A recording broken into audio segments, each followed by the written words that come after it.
जय श्री कृष्णा। गीता धाम में फिर से दिनांक 28/10/2020 क्लास 7 लेसन नंबर 1 का नेक्स्ट चैप्टर आपका फिर से स्वागत है और ध्यान से सुनेंगे और ध्यान से आपको ध्यान रखना है। मैं आपको लेसन नंबर 3 के 3 प्रश्न यानी 3 क्वेश्चन उसके आंसर अलग अलग तरीके से किस प्रकार से दिया गया। The king was very happy to have made peace with his enemy so easily. देखो, राजा, किंग का मतलब क्या होता है? राजा, वाज था, वेरी बहुत, हैप्पी खुश था, to have made peace, made peace का मतलब शांति। क्या होती है? शांति पूर्वक, आसानी से, विथ हिज एनिमी, उसके दुश्मन से। क्या हो गया? उसके दुश्मन से शांतिपूर्वक सुलह हो जाना या क्या प्रेम हो जाना। क्या हो जाना?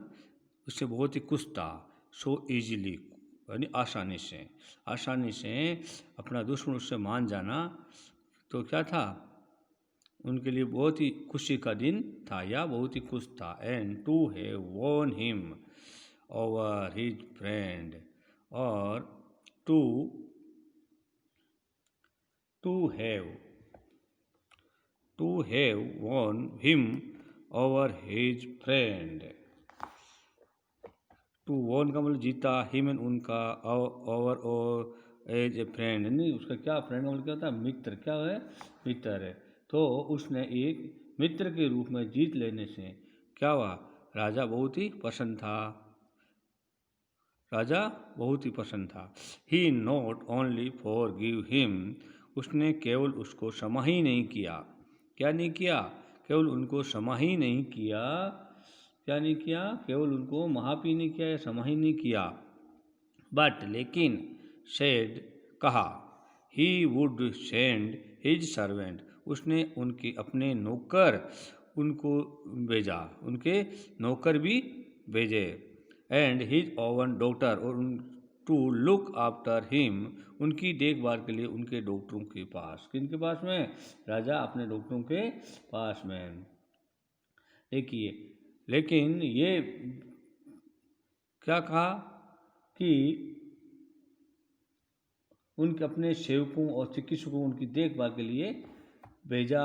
और राजा, and he promise to give back the man his property, और राजा ने प्रोविजन वादा किया उस आदमी की प्रॉपर्टी, धन संपत्ति वापस देने का भी वादा किया। गिवन देना, बैगन वापस, और मैन आदमी, हिज प्रॉपर्टी उसकी धन संपत्ति। प्रॉपर्टी बोले क्या होता है? धन संपत्ति। क्या होता है? धन संपत्ति। लीविंग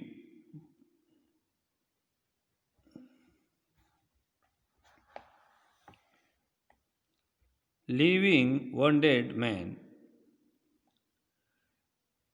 लीविंग का मतलब छोड़ना, छोड़कर, वॉन्डेड एंड घायल मैन आदमी, घायल आदमी को छोड़कर, the king went to out of his hut, the hut, कहाँ गया राजा? वेंट टू आउट यानी उस हट के बाहर गया। एंड लुक्ड, देखा, राउंड फॉर हर्मिट, किसके? सन्यासी के चारों ओर। क्या? सन्यासी के चारों ओर देखने लगा या तलाश करने लगा। बिफोर यानी पहले, गोइंग अवे जाने से पहले, he wished once more to get answer to his question, वो और अपने क्वेश्चन का उत्तर जानना चाहता था। क्या करना चाहता था? राजा उससे जाने से पहले और उत्तर अपने जानना चाहता था। वो चाहता था कि पुणे मुझे वापस क्या मिल जाए? एक बार और मेरे प्रश्न का उत्तर मिल जाए। The hermit was on his knees, घुटनों के बल। निक्स क्या होता है? घुटनों के बल।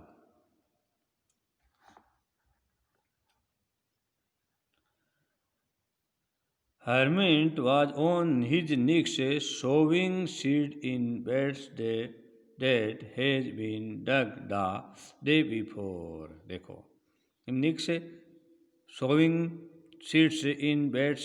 Sowing मतलब बो रहा था. Seeds and बीज in beds and क्यारियों that has been dug and खोदा हुआ है डे बिफोर एक दिन पहले.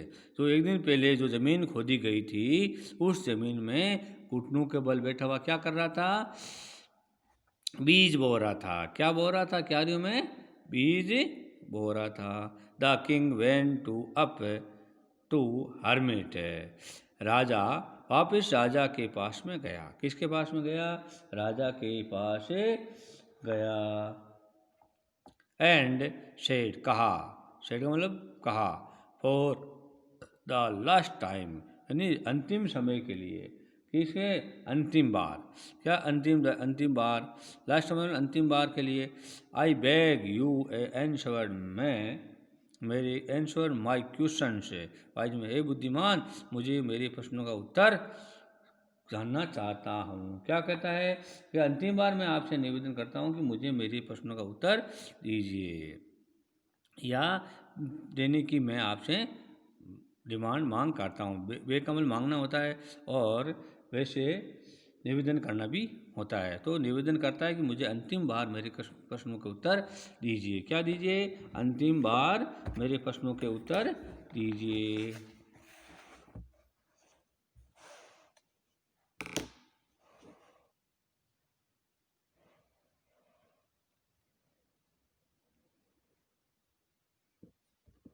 नेक्स्ट में यू हैव ऑलरेडी बीन एंसवर्ड. क्या कहता है कि यू हैव ऑलरेडी पहले से ही बीन एंसवर्ड यानी आप पहले से ही आपको उत्तर मिल चुका है या प्राप्त कर चुके हो. Said the hermit. किसने कहा? सन्यासी ने कहा. सन्यासी ने क्या कहा कि आपको पहले से ही प्रश्नों के उत्तर मिल चुके हैं या मिल गए हैं. और सन्यासी ने कहा still bending down the ground. Bending down the ground में नीचे झुके हुए. अभी तक वो झुका हुआ ही था. जमीन के नीचे झुकते हुए और एंड तथा लुकिंग अप. और राजा की looking the king as stood before him. तो उसके सामने राजा खड़ा था उनको देखते हुए और ग्राउंड में झुके हुए. उसने ये जवाब दिया कि आपके प्रश्न का उत्तर पहले ही मिल चुका है. अब क्या है? राजा क्वेश्चन करता है हाउ हैव. कैसे? वो कहता है मेरे प्रश्न का उत्तर कैसे मिला. I been answered. मैं मेरे प्रश्न का उत्तर कैसे दे दिया. I have. What do you mean. आपका मतलब क्या है. आपका मतलब क्या? मीन का मतलब अर्थ है या मतलब है. यानी आपने मेरे प्रश्न का उत्तर कैसे दे दिया है इसका मतलब क्या है. राजा पूछता है किससे? हर्मिट से. हर्मिट मतलब सन्यासी से पूछता है कि कैसे मेरे प्रश्न का उत्तर आपने दे दिया. Next chapter. Do you not see. क्या आपको दिखाई नहीं देता है या आप देख नहीं रहे हो.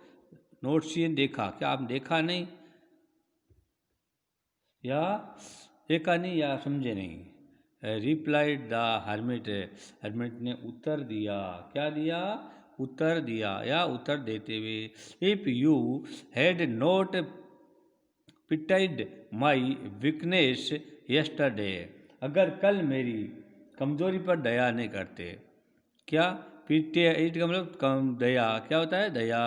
अगर कल मेरी कमजोरी पे दया नहीं करते. वीकनेस कमजोरी और पिटेड दया है. और यस्टरडे कल बीते हुए कल के लिए कहा है कि कल अगर आप मेरी कमजोरी पे दया नहीं करते. And had no dug these beds for me. और आप and had no dug these beds for me यानी क्यारियाँ मेरे लिए नहीं खोते. हेडगा नहीं खोते या खोद चुके नहीं होते.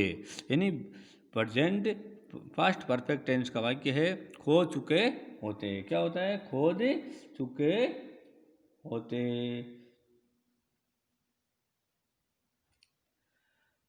You would have gone away.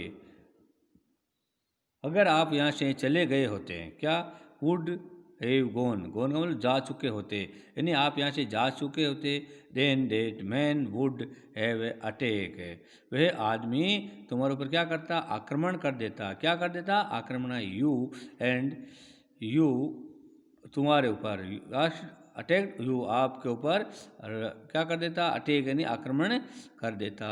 And you would have wished you and had stay with me and you would have wished। आपने मेरी मदद करने के लिए क्या है?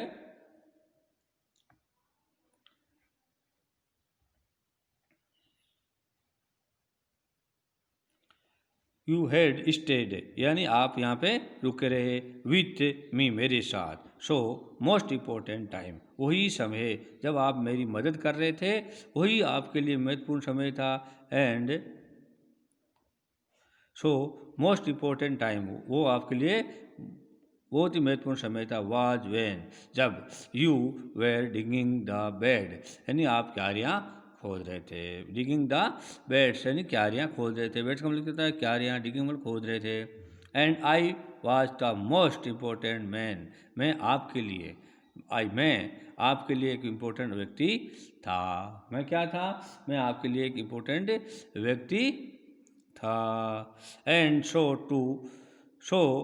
Do me good was your most important business।